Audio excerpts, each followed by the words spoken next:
start. I had the opportunity of perusing the judgment of my learned brother, and I agree with the same. Stop. But I would like to add a few words. Stop stanza. Section 561A of the Old Criminal Procedure Code, that is the inherent jurisdiction of the High Court, cannot be invoked for the purpose of merely reviewing or rehearing of an appeal on alleged fresh grounds or fresh materials as in civil matters. Stop. Apart from the provisions of appeal to Supreme Court in certain cases, every order and judgment of this court is deemed to be final. Stop. True only for giving effect or for securing ends of justice or to prevent the abuse of the process of court, the High Court can invoke this extraordinary jurisdiction to correct its order and judgment, which is shocking to the conscience but certainly not, as has been suggested here, merely for the purpose of reviewing or reconsidering its own judgment for the alleged omissions or laches on the learned advocate who argued the appeal, or on fresh grounds of appeal not argued at the beginning. Stop stanza.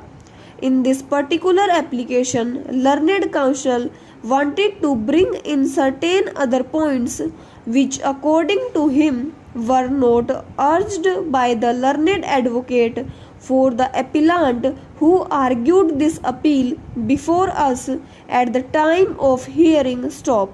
Of course, as we are rejecting his prayer on preliminary point of mentality, we need go in details about them and allowed him to elaborate this ground. Stop.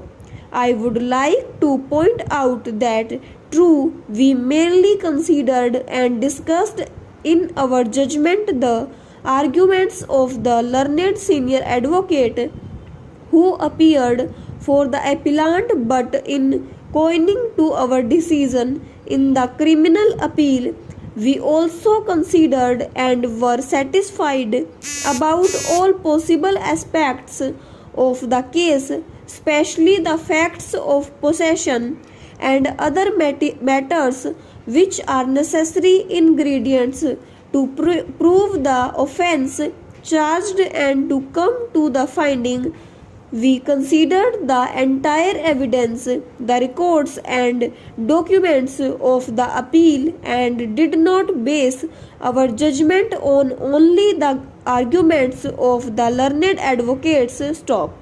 Stanza. This is an application submitted by the petitioner for reviewing of the judgment passed in criminal appeal or in the order of the petitioner, for reopening and rehearing of the appeal filed by him against his conviction by a presidency magistrate, Calcutta, under Rules 1 to 6 of the Defense of India Rules. Stop stanza.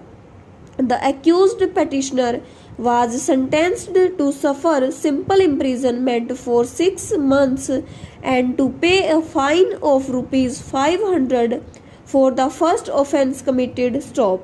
Although the appeal was dismissed on merits, the sentence was reduced to a sentence of simple imprisonment of 6 months with a fine of rupees 200 only. Stop.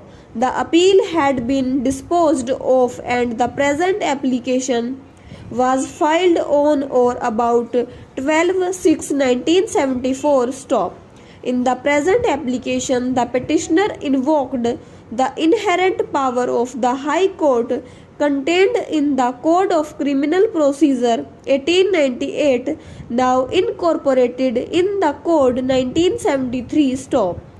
Stanza. When the matter was taken up for hearing, learned counsel raised a preliminary point of law about the maintainability of the application for review or fresh hearing of the appeal in view of the provisions of the Code of Criminal Procedure. Stop. We have therefore heard the learned counsel for the parties on the point. Stop.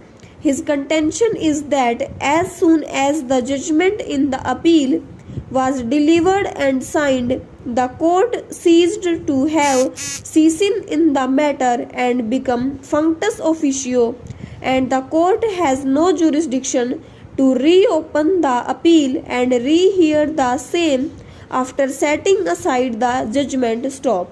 For this purpose, learned counsel has relied upon the provisions of section 369 and 430 of the Criminal Procedure Code 1890, appearing through not exactly in the same form respectively in sections 362 and 393 of the Code of Criminal Procedure 1973. Stop.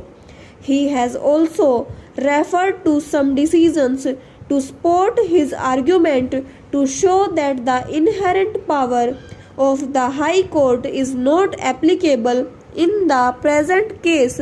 Stop.